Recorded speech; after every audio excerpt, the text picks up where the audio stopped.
Well, hey, good morning, good morning, good morning. Starting this little kind of 2 minute video morning trend, hopefully you like it, to talk about, just relationship stuff, because that's what I'm all about. If you don't know, I'm Dr. Sasheen. I host the podcast, So You're Getting Divorced, the podcast. It's also a relationship podcast, which is why I'm talking about relationships. Yes, it might be focused on the transition of life after divorce, but as we all know, that encompasses a lot of people who may not actually have been married, but they are still going through divorce. So, this morning I want to talk about a little bit of news. Jennifer Lopez has been tapped to perform at the inauguration, and that woman gets a lot of flack. And so this morning I want to actually talk about why the J Lo life is something that should get a lot less flack and a lot more understanding, because she's gone through some things, right? And she is a woman whose relationships are wildly public because of who she is. One of the things I really admire about her, and I read her autobiography a couple of years ago.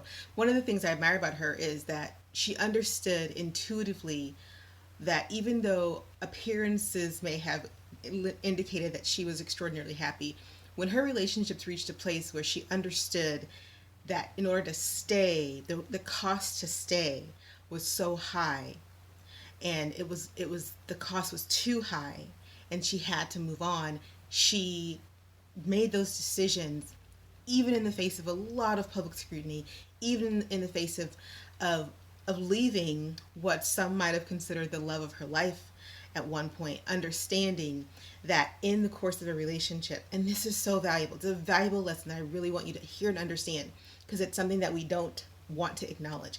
But in the course of a relationship, people can change. They can become not the person who we fell in love with.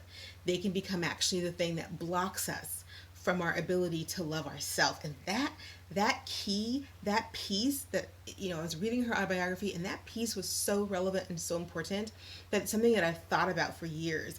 Because she talked about it in relationship to one of her marriages, and it was so profoundly self-aware. When the person that you love blocks your ability to love yourself, you have to ask yourself that hard question. You have to dig into, is the cost that I am paying for this relationship worth the price of myself? Worth the price of myself? And for some people, that answer is always going to be yes. For whatever reason they've given themselves, that answer needs to be yes.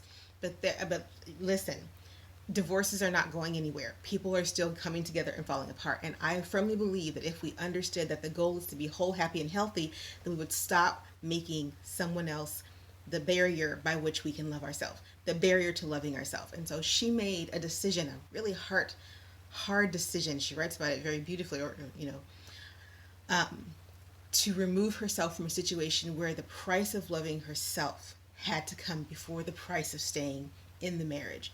And I wonder if enough of us really understood, before we judged other people about what their relationships were like, if we really understood the cost that it takes to stay in something that's not allowing you to love yourself is too high, it wouldn't be that we might have less divorce, but we might have less rushed marriages. That's it.